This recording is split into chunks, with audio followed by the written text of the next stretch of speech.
ನಿನಗೇನು ಕೇಳ್ತಾ ಇಲ್ಲ, ನಾವು ನಿಮಗೇನು ಕೇಳ್ತಿಲ್ಲಮ್ಮ. ಅಲ್ಲ ನಾನು ನಿನಗೇನು ಕೇಳ್ತಾ ಇಲ್ಲ, ನಾವು ನಿಮಗೇನು ಕೇಳ್ತಿಲ್ಲಮ್ಮ. ಅಲ್ಲ ನಾನು ನಿನಗೇನು ಕೇಳ್ತಾ ಇಲ್ಲ, ನಾವು ನಿಮಗೇನು ಕೇಳ್ತಿಲ್ಲಮ್ಮ. ಅಲ್ಲಿ ಕುತ್ಕೊಳ್ಳಮ್ಮ. ನಿನ್ನ ಅಲ್ಲ ನಾನು ನಿನಗೇನು ಕೇಳ್ತಾ ಇಲ್ಲ, ನಾವು ನಿಮಗೇನು ಕೇಳ್ತಿಲ್ಲಮ್ಮ. ಪೂಜಮ್ಮ ನೀನು ಕುತ್ಕ. ನೀನ್ ನನ್ನ ತಂಗಿ, ನಾನು ನಮ್ಮ ಏರಿಯಾದಲ್ಲೇ ಹುಟ್ಟು ಬೆಳೆದಿದ್ಯಾ. ನಾವು ನಮ್ಮ ಸಿಸ್ಟರ್ ತರ ನೋಡ್ತಾ ಇದೀವಿ. ಸೆಂಟಪೇಟೆ ಹುಟ್ಟಿದ್ವಿ. ಹಾ ಮಾಮ ಅವ್ರಿಗೆ ಕೂಡ್ಸಕ್ ಹೇಳ್ರಿ, ನಾನು ಹೇಳ್ತೀನಿ. ಹೂನಮ್ಮ, ನಿನ್ನ ಬಗ್ಗೆ ಯಾವುದೇ ರೀತಿಯಾದ ನಮ್ಮ ಪತ್ರಿಕೋದ್ಯಮದಲ್ಲಿ ಮಾತಾಡ್ತಾ ಇಲ್ಲ. ನಾನು ಮಾತಾಡ್ತಿರೋದು ಅಂಜಿನಪ್ಪ ಅನ್ನೋ ಮಾಜಿ ಅಧ್ಯಕ್ಷರ ಬಗ್ಗೆ ಮಾತಾಡ್ತಾ ಇದ್ದೀನಿ.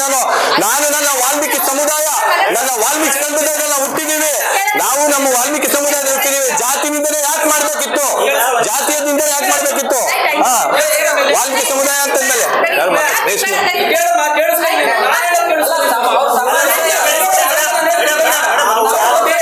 ನನ್ನ ಸಮುದಾಯ ಇದು, ನನ್ನ ವಾಲ್ಮೀಕಿ ಸಮುದಾಯದ ಬಗ್ಗೆ ಮಾತಾಡಿದ್ದಾಕೆ. ನಿಂದೆ ಏನಿಲ್ಲಮ್ಮ ಪೂಜಾ. ಒಂದ್ ನಿಮಿಷ ಇರ್ರಿ.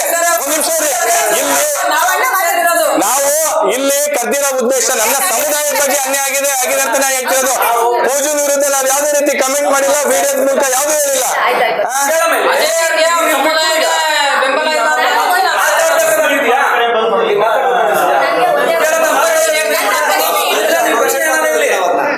ಮಾತಾಡ್ಬೇಕು ಅಂತಿದ್ಯಾ? ಬಾ ಮನೆ ಕೂತ್ಕೊಂಡು ನೋಡಮ್ಮ, ನಿನ್ನ ವಿರುದ್ಧ ನಾವ್ ಯಾವುದೇ ರೀತಿ ಮಾತಾಡಿಲ್ಲ. ನಮಗೆ ಅಂಜಿನಪ್ಪ ಅನ್ನೋ ವ್ಯಕ್ತಿ ವಾಲ್ಮೀಕಿ ಸಮುದಾಯದ ಏನಿಲ್ಲ ಅಂತ ನೀವು ಮಾತಾಡ್ಬೇಕಾದ್ರೆ ಎಲ್ಲೋಗಿತ್ತು ಪರಿಜ್ಞಾನ?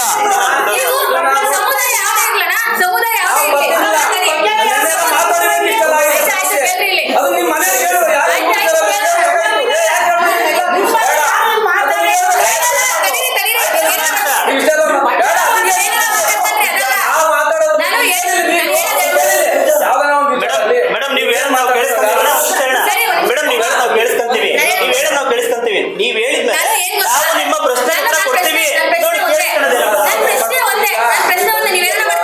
ಪ್ರಶ್ನೆ ಓಕೆ, ನಮ್ಮ ಪ್ರಶ್ನೆ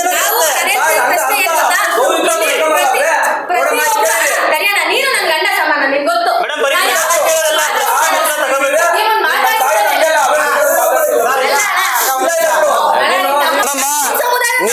ನಿನ್ನ ವಿರುದ್ಧ ನೋಡಮ್ಮ, ಒಂದ್ ನಿಮಿಷ ನೋಡಮ್ಮ, ನಿನ್ನ ವಿರುದ್ಧ ಇದು ಪ್ರೆಸ್ ಮೀಟ್ ಅಲ್ಲ. ನಿನ್ ವಿರುದ್ಧ ಅಲ್ಲ ಇದು ಪ್ರೆಸ್ ಮೀಟ್. ನಿನ್ನ ವಿರುದ್ಧ ಇದು ಪ್ರೆಸ್ ಮೀಟ್ ಅಲ್ಲ. ನಿನ್ನ ವಿರುದ್ಧ ಅಲ್ಲ ಪ್ರೆಸ್ ಮೀಟ್. ಯಾರು ಇವ್ರು ಅಂಜಿನಪ್ಪ ಅನ್ನೋ ವ್ಯಕ್ತಿ